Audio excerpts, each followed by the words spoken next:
Well, thank you. That's pretty humbling coming from Dr. Elkins. Yeah, hi, I'm Randy Mahlerwein, and I'm the assistant superintendent of Mesa Public Schools. I burden the responsibility gladly, humbly, to oversee the education for about 30,000 students. So, just a little bit, I want to tell you a little bit about me. I'm a statistic. And when you use the word statistic, a lot of times it has a negative connotation, but in my sense, I'm very proud of being a statistic. I, I'm not sure if my dad graduated from high school. He's never talked about it. My mom did. Nobody in my family ever went to university prior to me, and I did. Public education failed me in a big way. I didn't know it. I didn't know at the time, back when I graduated in 1990, and I know I look younger, but yeah, 1990. I didn't realize it was broken, and to be honest with you, it's been broken ever since, and I don't know if everybody knows yet, but I'm here to tell you, public education is broken. And so I muddled through 6 years at my undergrad, and I was lucky enough to backdoor my way in through community college, through some athletics, to go and get a degree from Miami University, which I'm very proud of. It's in Oxford, Ohio. So from there, I journeyed out west because my friends, my skill set, the people I hung out with and valued were only going to take me down one path, and I knew I had to go down a different path. So that's who I am, and so I'm very proud of it. I'm very proud of where I came from. If I wouldn't have came from there and wouldn't have had to crawl through the struggle, I wouldn't understand what we have to do today to change public education, which, let's be honest, every innovation or every business and every industry has innovated over the last 100 years or five score. And except for public education. And why have we not? Because we are daycare for the economy. People have to come into our doors because their parents have to work and they have to make a living so they can take the next step the next day. And so I'm gonna take my jacket off. I apologize. I'm gonna get motivated. I'm gonna get motivated here, and I might sweat. So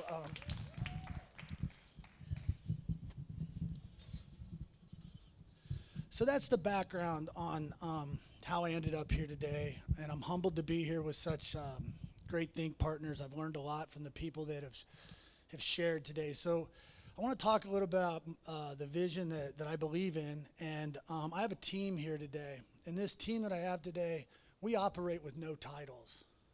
We operate with a team of people with a common cause that all have equal share and equal voice in what we do. And that team of distributed expertise that I've been lucky enough to either onboard in some regards or just kind of randomly find is the reason that Mesa Public Schools is going to lead the world in changing public education. So let me tell you a little bit about where we're at and what we do. Okay, we are daycare for the economy, so kids come to us. And over the last 20 years, we've created a very traditional-based, antiquated, boring, toxic environment for high school kids where they find no love of learning. We choke the natural human experience of curiosity out of them because we stand and we talk at them with transactional interaction. And then we tell them, here's a worksheet or here's an assessment. Pick C, because we know if we pick C, we're probably going to get right. When do we do that in the real world? Does X Prize do that to solve big world challenges? They don't. They bring human beings together with a passion and with distributed expertise, and they ask them to solve complex problems that actually can bring some meaning to the world. Well, as we begin to connect with industry and we begin to say, what have we been doing wrong? Why do our kids come out of school without the professional skills, soft skills, whatever, the dispositions that they need to be successful? Why do our kids not have that? I just met with an aerospace president from Honeywell the other day, and he said the exact same thing. Well, it's because we have been doing it wrong for so long, and it's scary to change. We have a part of our brain that cannot see ourselves in the future when we think about change, so change becomes difficult. So what we're doing in Mesa is we are developing teams of distributed expertise in the classroom. So we're bringing multiple contents, a biology teacher, an English teacher, a social studies teacher, an art teacher, and we're wrapping that group of people around 120 kids. And we've turned the bells off in classrooms. I mean, the bells are there so during Frederick Taylor's industrial, the Frederick Taylor area of educational or leadership management in the Industrial Revolution, so we could get people on the line to keep putting the round pegs in the round holes. Well, we're not there anymore. So we're very passionate in Mesa Public Schools about how do we take this step forward. And as I've been on this journey, I've only been in Mesa for about 2 years and 3 months. They had never seen anybody like me, and I think that sometimes I feel very lonely. But I have a team, and I have a team that believes, and I have a team that has kind of put caution to the wind and is moving forward. And there's a group of human beings in this room today that I hear the same thing from all of you. We're going to throw caution to the wind, and we're going to fix this broken system where kids leave our system, and we have choked and strangled the love of learning out of them. We have suppressed the natural human instinct to be curiosity and to work together. When we look at our biology, we have survived as human beings because we came together in tribes to survive. And everybody took a role in that tribe that they were an expert in. And then they all came back together and they survived. And if you look at any of Sebastian Junger's research, I think anthropology is something we need to really infuse into leadership. So what are we doing in Mesa? So over this 18 months, I don't sleep. I take a series of naps. And when one of those naps fail, I end up either walking around through the kitchen. Sometimes I go in the garage and I sit on my weight bench and I watch whoever else is dysfunctional at night driving down the road. Sometimes I even go out and stand by the road and just see what's going on down the... And that's when I start to think. I have a notebook by my bed. I have a notebook in the garage. When I work out, I have a notebook. Because when things come to me, I write down a whole bunch of things that don't really matter. But every now and then, there's something that we can bring to the table that we all can resonate on.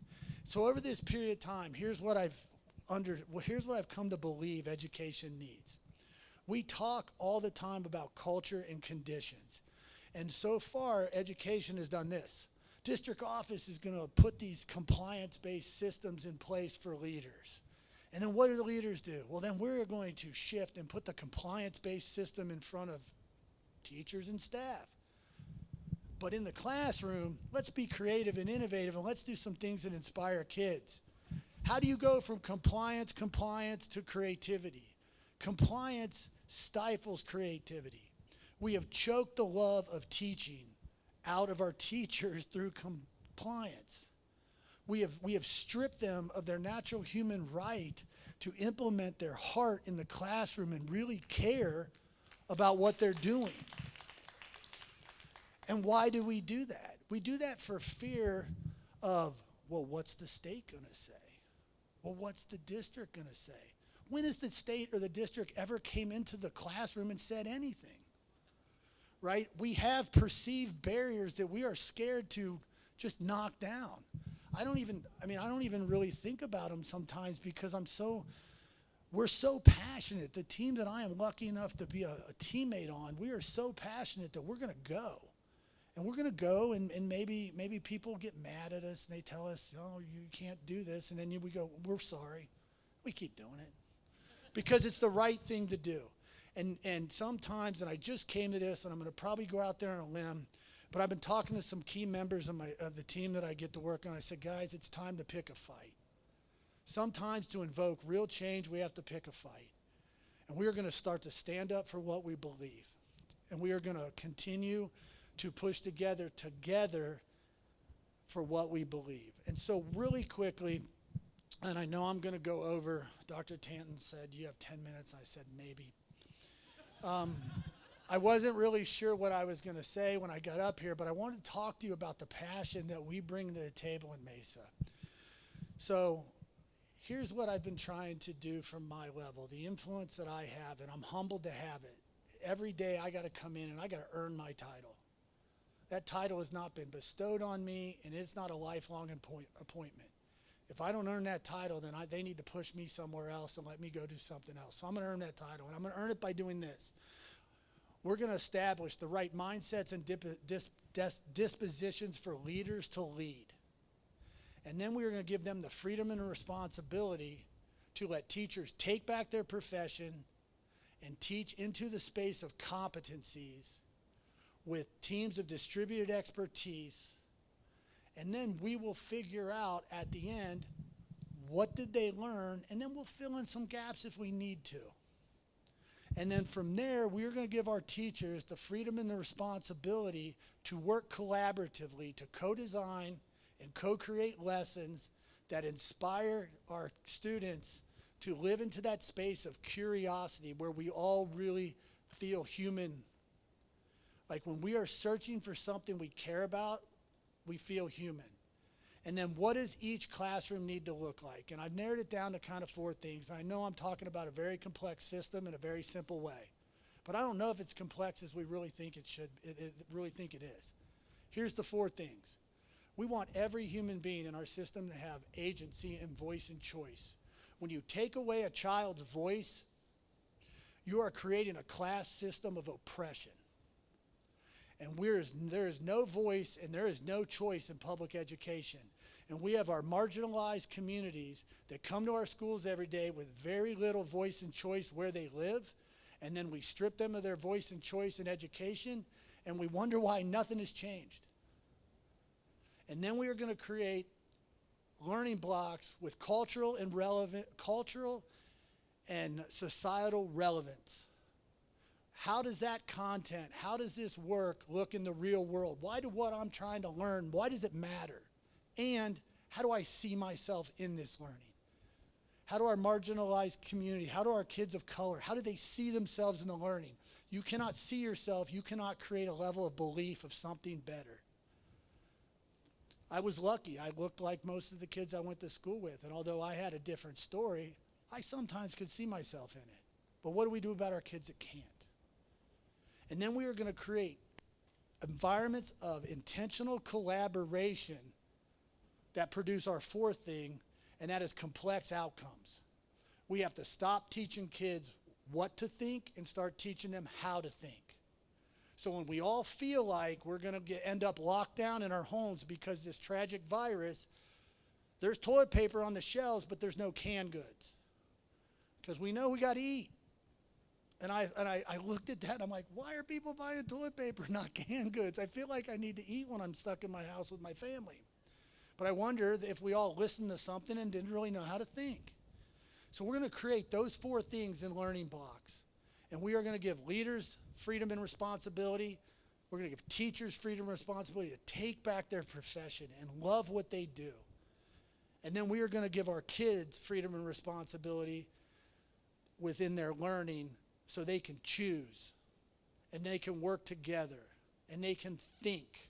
Because it's all about learning, but does it really matter what you've learned if you can't think and bend, break, blend that into something else to really innovate?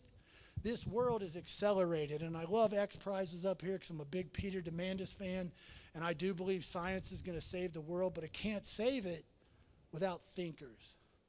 So here's what I'd like to end with today, and I apologize for rambling on a bit, but I would like everybody in this room that believes in this to reach out to a member of the Mesa team, the team that I'm lucky enough to work with. You guys stand up so they all know who you are. Reach out to one of them.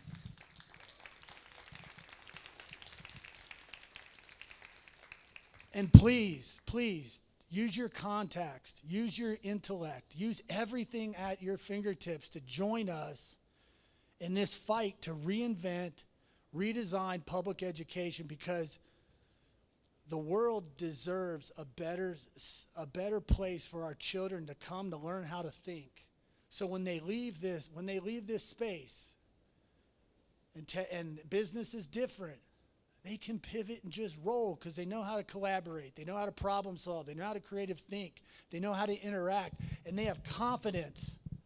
They have confidence in who they are, no matter where they have come from, no matter the color of their skin.